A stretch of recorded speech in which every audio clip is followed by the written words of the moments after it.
پتہ ہے کہ اسے ایک خوف ہوگا اسے باہر جب نکلے گی تو لوگ یہ نہیں کہیں گے کہ تمہارے ساتھ ناانصافی ہے، لوگ کہیں گے اچھا پھر اے ہو گیا. لوگ اس کے کردار کو نیگیٹو وے میں پورٹرے کرنا شروع کر دیتے ہیں. اس کے کردار جو اس کے اوپر غلاظت کے اور دھبے اور غلط کوٹیشنز کے دھبے لگانا شروع کر دیتے ہیں. تو یہ جو چیز ہے وہ ڈرتی ہے، اور پھر اسے جو ہیریسرز ہوتے ہیں وہ دھمکی لگاتے ہیں کس چیز کی؟ مرڈر کی، مار دیا جائے گا. ٹھیک ہے، تو وہ اس خوف اور اس ڈر سے سائیکلوجیکل پریشر کی بنیاد پہ وہ نہیں بتا پاتی. یہ اس کے کانسیکوینسز نکلتے ہیں. جب وہ رپورٹ ہی نہیں کیس ہوتا تو پھر وہ ہریسر کو کھلی چھٹی مل جاتی ہے، وہ بار بار اس کام کرتا ہے. یہ کانسیکوینسز ہیں، یہ نتائج ہیں. اور وہ عورت بار بار استعمال ہوتی ہے. ایک آفس میں ایک عورت کو یوں اس کا استعمال کر لیا جائے اور وہ بتائے بھی نہ اس خوف اور ڈر سے، تو پھر وہ جب چاہے گی وہ ہریسر جب چاہے گا وہ اس کو استعمال کرے گا اپنے مقصد کے لیے، اپنے فائدے کے لیے. جب چاہے گا، جہاں چاہے گا اور جیسے چاہے گا استعمال کرے گا. ٹھیک ہے. اس کے علاوہ ان نتائج میں ایک اور چیز ہے کہ پھر ہریسرز کی طرف سے جو ہے وہ، اور جو کلپرٹس ہوتے ہیں، کرمنلز ہوتے ہیں، ان کی طرف سے سیکشول ڈیمانڈ بڑھتی ہے.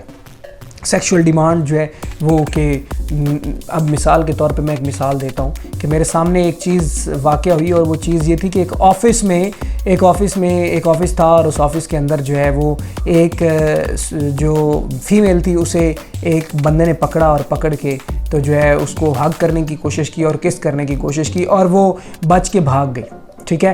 اب اس نے یہ چیز نہیں بتائی، اور یہ معاملہ اس جگہ پہ موجود، اس ورک پلیس میں موجود دوسری خاتون کے ساتھ آیا، پھر تیسری خاتون کے ساتھ ہوا، پھر چوتھی خاتون کے ساتھ ہوا، اور اس طریقے سے یہ واقعہ چلتا چلا گیا. لیکن وہ بات ڈسکلوز نہیں ہوئی. کس بنیاد پہ؟ ایک ڈر کی بنیاد پہ، خوف کی بنیاد پہ. وہ بہت جب بعد میں وہ کسی ایک فیمیل نے کریج دکھائی، ہمت دکھائی، اور اس نے کہا کہ یہ میرے ساتھ اس طرح کا معاملہ ہوا ہے، تو پھر جناب دوسری عورت بولی می ٹو، تیسری عورت بولی می ٹو، چوتھی عورت بولی می ٹو. یہ واقعہ میرے سامنے ہوا ہے اس طرح کا. ٹھیک ہے، کہ وہ پتہ چلا وہ 8-10 فیمیلز کے ساتھ اس طرح کا معاملہ ہو چکا تھا. تو کیا ہے کہ آپ خود اندازہ لگائیں، اگر یہ شکر ہے کہ وہ زیادہ سیویئر لیول پہ نہیں گیا، اور اگر چلا جاتا وہ ایشو، ٹھیک ہے، اور اس عورت کی پہلی عورت جو اس کی باڈی کا استحصال ہو جاتا، تو کیا وہ اس لائق تھی جو صرف پکڑے جانے پہ اور بھاگ جانے پہ اتنی خوفزدہ ہو گئی ہے کہ وہ نہیں بتا پا رہی معاشرے میں. ٹھیک ہے، ڈر اور خوف کی وجہ سے وہ کیا اس کو سیکشولی یوز کر لیا جاتا، ٹھیک ہے، تو اس کا ریپ کر دیا جاتا، تو کیا وہ بتاتی؟ ہرگز نہیں بتاتی. اور جب وہ نہیں بتاتی تو جب اسے وہ جو ہریسر تھا وہ چاہتا کہ میں ریپ کروں اس کے ساتھ یا کچھ کروں، تو وہ بار بار اور ہر بار اسے بلاتا، اور وہ ہر بار خود چلتی، اور اپنی خوشی سے نہیں، مجبوری کے تحت، ڈر کے تحت، خوف کے تحت وہ چلتی. تو یہ کانسیکوینسز آ رہے ہیں، یہ نتائج آ رہے ہیں. وہ اس ڈر کی وجہ سے عورتیں بتا ہی نہیں پاتی. پھر اس میں سیکشول ڈسٹرکشن آنا شروع ہو جاتی ہے. عورت سیکشولی تو بالکل نکارا اور نکمی ہو جاتی ہے. اور اگر میل کا اس طرح استحصال ہو رہا ہے، ٹھیک ہے، اس طرح کے واقعے شہروں میں آئے ہیں کہ وہ ایک پیزا بوائے تھا، ٹھیک ہے، تو اس کو کسی ہاسٹل میں فیمیلز نے جو ہے وہ پیزے کا آرڈر دیا، اور وہ بیچارہ لے کے گیا.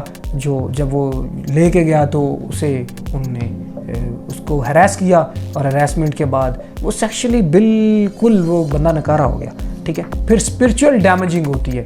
ٹھیک ہے، ذہنی طور پہ عورت جو ہے وہ اپنے آپ کو نکارا سمجھنا شروع ہو جاتی ہے، کیونکہ وہ کہتی ہے کہ سوچتی ہے کہ میرے پاس ایک ہی چیز تھی، میری عزت، جس کو لے لیا گیا ہے. تو وہ اسپرچولی اور روحانی طور پر کمزور اور ختم ہو جاتی ہے. ٹھیک ہے. اس کے بعد بلیک میلنگ.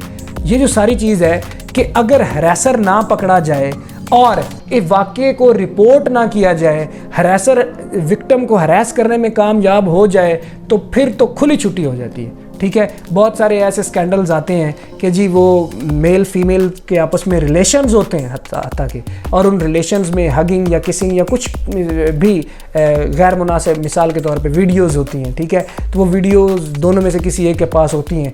تو جب وہ بعد میں کیا ہے جی، وہ لڑکا لڑکی کو یا لڑکی لڑکے کو وہ بلیک میل کرنا شروع کر دیتے ہیں. ٹھیک ہے، اور جی یہ کام کرو ورنہ میں لیک آؤٹ کر دوں گا، یہ کام کرو ورنہ میں لیک آؤٹ کر دوں گی. تو اب مجبوراً وہ کام کروا کے پیسے کھا رہے ہوتے ہیں، کام کر رہے ہوتے ہیں، اور وہ انہیں کام کرنا پڑتے ہیں. یہ ہمارے پاس کیا ہے، یہ بلیک میلنگ آ جاتی ہے. پھر انٹیمیڈیشن. دھمکیاں دی جاتی ہیں. اگر تم نے دوبارہ میری بات نہ مانی, اب میں ہراس کرنا چاہتا ہوں یا میں ہراس کرنا چاہتی ہوں, اگر تم نے دوبارہ میری بات نہ مانی تو کیا ہو جائے گا, یہ جو انٹیمیڈیشنز ہیں یہ it leads to murders and suicide. بہت سارے قتل اس واقعات کی وجہ سے ہو جاتے ہیں, ٹھیک ہے, اور بہت سارے سوسائڈ ہو جاتے ہیں. یہ ہراسمنٹ کی بنیاد پہ ہو جاتے ہیں, ٹھیک ہے. حالانکہ آپ نور مقدم کیس ہمارے سامنے ابھی ریسنٹلی جو ہے چل رہا ہے, ٹھیک ہے. تو اب اس میں کیا ہوا ہے, میں اس کو یہ چیز بولوں گا کہ یہ انٹیمیڈیشنز ہی تھی, ٹھیک ہے. جب تک ان کی آپس میں ول تھی دیٹ واز ٹھیک ہے, چلتا ہے, چلنے دیں. لیکن جب وہ, میرا مقصد یہ نہیں ہے کہ برائی کو چلنے دیں, میرا مقصد یہ ہے کہ جب ان کی آپس میں ول تھی تو ٹھیک ہے, لیکن جب وہ آپس میں ان کا اختلاف ہوا, ٹھیک ہے, تو اس پہ انٹیمیڈیٹ کیا گیا, دھمکیاں دی گئی, اور کیا ہوا, باقی مرڈر ہو گیا, ٹھیک ہے. یہ نور مقدم کا کیس جو ہے یہ اسی کی ایک واضح مثال ہے. پھر اٹ لیڈز ٹو سوسائڈ. بہت ساری لیڈیز جو ہیں وہ اپنا سوسائڈ کر لیتی, خودکشی کر لیتی عزت کی خاطر, ٹھیک ہے, کہ یہ چیز پبلش ہو گئی ہے اور پبلک میں یہ چیز پھیل گئی ہے اور میرا تو اب میرے کریکٹر کا تو ستیہ ناش ہو گیا, تو وہ بیچارے وہ اپنی دنیا چھوڑ جاتے ہیں. ہراسمنٹ کا کانسیکوینسز, نتائج, ٹھیک ہے. پھر انکریجمنٹ آف کلپریٹس, ٹھیک ہے. ہراسمنٹ کے کیسز رپورٹ نہیں ہوئے, کلپریٹس پکڑے نہیں گئے, انہیں پھر شے ملتی ہے, بھائی ٹینشن ہی نہیں ہے, کرتے چلے جاؤ, کرتے چلے جاؤ, ہراس کرتے چلے جاتے ہیں اور لوگ استعمال ہوتے رہتے ہیں اور ان کو کھلی چھوٹ ہوتی ہے. پھر کمپنسیشن آف ہراسرز فرام کورٹس. ہمارا قانون اس طرح کا نہیں ہے, ٹھیک ہے. ہم نے قانون کو, لا اینڈ آرڈر کو مینٹین نہیں کیا ہوا بھائی, جس کی بنیاد پہ کہ جی کلپریٹ جو ہے وہ اور مجرم کرمنل جو ہے وہ پکڑا جائے گا اور پکڑ کے اس کو جیل بھی ہوگی, سزا بھی ہوگی اور مثال بھی بنے گا. ایسا معاملہ ہی نہیں ہے.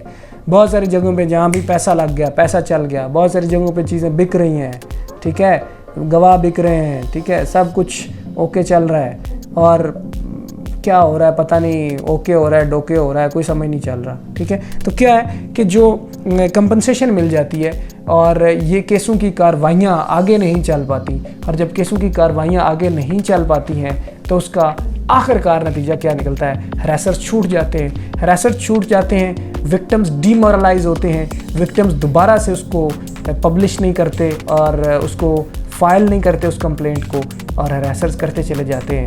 اور ایک طرف یوں جو وکٹمز ہیں وہ چپ سے چپ ہوتے چلے جا رہے ہیں اور ہراسر جو ہیں وہ کھلے, ان کو چھٹی سے چھٹی ملتی چلی جا رہی ہے.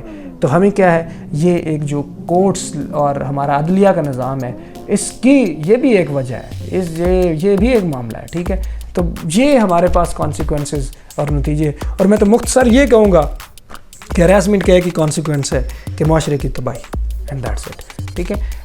میرا خیال ہے کانسیکوینسز میں بات کافی ہو گئی ہے. انشاءاللہ جو لاسٹ ہم سلیوشنز کی طرف جائیں گے. اب حل کیا ہے بھائی, مسئلہ تو چیز ہے کہ اصل چیز ہے حل کیا ہے, کیا کیا جائے, وکٹمز کو کیا کرنا چاہیے, گورنمنٹ کو کیا کرنا چاہیے, آرگنائزیشنز یا انسٹیٹیوشنز کو کیا کرنا چاہیے, ٹھیک ہے. اس کے اوپر ہم اگلے لیکچر میں بات کریں گے.